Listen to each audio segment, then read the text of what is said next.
We're back again in Chapter 14, Part 7. Again, Introduction to Inference. This is the chapter where the samples come from a normal population. The samples are simple random samples, and we know the population standard deviation. Now we're going to look at hypothesis testing and continue. Again, these are the three types of hypothesis test. We have a left-tailed test, a right-tailed, and a two-tailed test. And we talked the last time how to calculate p-values for each of the different types of tests.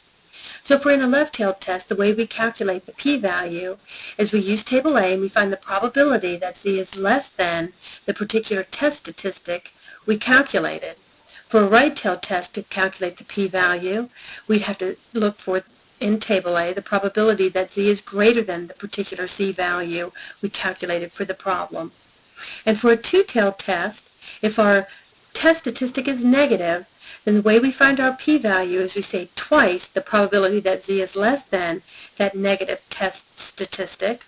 Or if our test statistic was positive, the way we find our p-value is 2 times the probability that z is greater than that positive test statistic that we calculated. So we're going to look at the example about the sweetening of the cola. So this is the problem. The Diet Cola problem, and we talked about that it can sometimes lose its sweetness after it's been stored. And the bigger difference is you're going to get the tasters to taste it, and the bigger the difference indicates the bigger the loss of sweetness. So someone will sip the cola and give it a sweetness score before it gets stored, and then one of those trained testers will sip the drink after it's been stored. And the difference between the two will be taken, and again, the bigger the difference, the greater the loss of sweetening. Now, we also know that the sweetness loss score has a normal distribution with a standard deviation, population standard deviation of 1.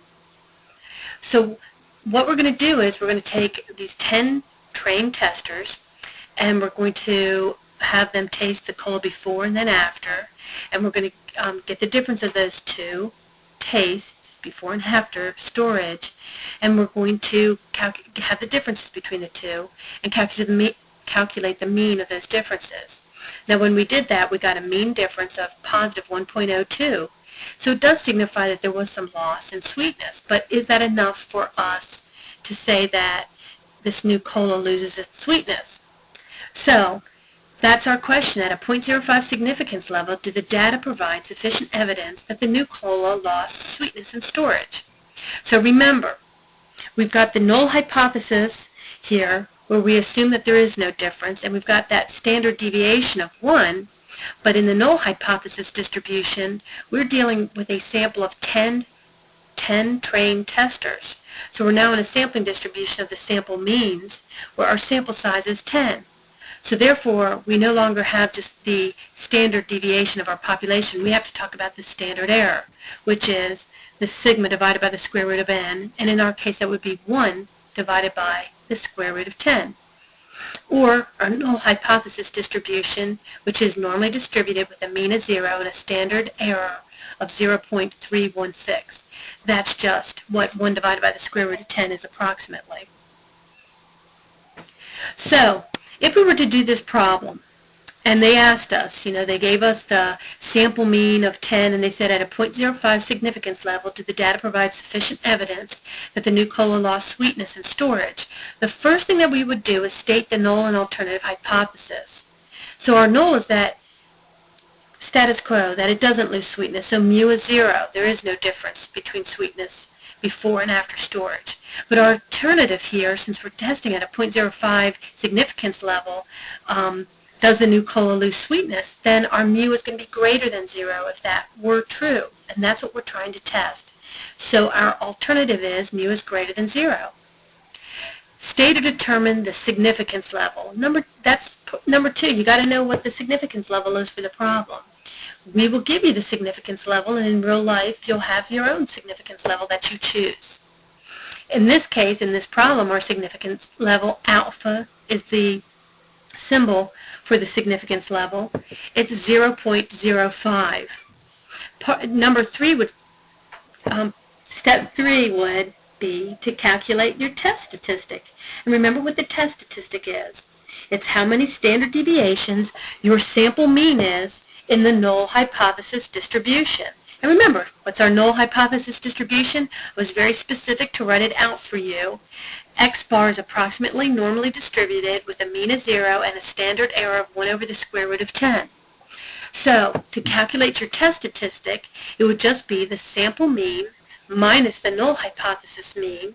I divide that by the standard error of my null hypothesis distribution. So this is how we calculate the test statistic. Our mean of our sample was 1.02 minus mu naught, the value of our mean in our null hypothesis distribution, which is 0, divided by the standard error of our null hypothesis distribution, which is 1 over the square root of 10. When I do that calculation, I get my test statistic of 3.23. So the next step would be to determine the p-value. Since my test statistic, we're in a right-tailed test, my p-value is determined by finding the probability that z would be greater than 3.23. In other words, what's the probability of me taking another sample of size 10 and having a sample mean equal to or greater than being 3.23 standard deviations away? And when you find that out, the probability that z is greater than 3.23, the probability of that occurring is 0.0006. So step 5 would be to determine whether to reject or not to reject the null hypothesis. Now remember, if the p-value is less than alpha, we're going to reject the null hypothesis. That means that there's sufficient evidence to support the alternative hypothesis. If the p-value is greater than or equal to alpha, we do not reject the null hypothesis. There is insufficient evidence to support the alternative hypothesis. So let's look in our case. Is the p-value less than alpha so that we can reject the null hypothesis? So I changed around because there was an A in there. I changed it to alpha where it should have been alpha. So is the p-value less than alpha? If it is, then we reject the null hypothesis. Well, our p-value is 0.0006, and that is less than 0.05, so we do reject the null hypothesis. And the way we write this up, our interpretation would be at a 0.05 significance level, there is sufficient evidence to support the claim that the new soda lost sweetness after storage at a 0.05 significance level. So that's running through a whole problem once. Let's look at a problem. Now, there are lots of different problems on the PowerPoint, so please look at those. I'm just doing 2 up here right now. So step 1 of this would be to write our null and our alternative hypothesis. So the null is that the mean diameter is 10. Our alternative is what we're trying to test, to see if that diameter differs from 10. Now, you will always see, mu equal 10. Our alternative is mu does not equal 10. Step 2, what significance level? Well, if you read the problem, we need to do this problem at a 0.05 significance level. So in our problem, that is, our alpha is 0.05. So the next thing we need to do is calculate our test statistic.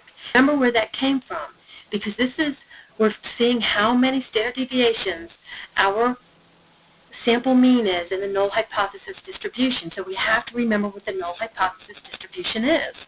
So remember that our null hypothesis distribution is normally distributed with a mean of 10 and a standard error of 0.7 divided by the square root of 100. So we see that our mean is negative 1.86 standard deviations from the mean. So now it's time to calculate our p-value. Now, since our test statistic is negative, that is, that our test statistic is less than 0, then the p-value, the way we calculate it, is 2 times the probability that z is less than that test statistic, and we get 0.0628. So that means that we now are able to compare our p-value with our alpha, determine whether we're going to reject or not reject. So when we compare our p-value, which was 0.0628, with the alpha, which is 0.05, we see that it's greater than, our p-value is greater than alpha. Since it's greater than alpha, we do not reject the null hypothesis.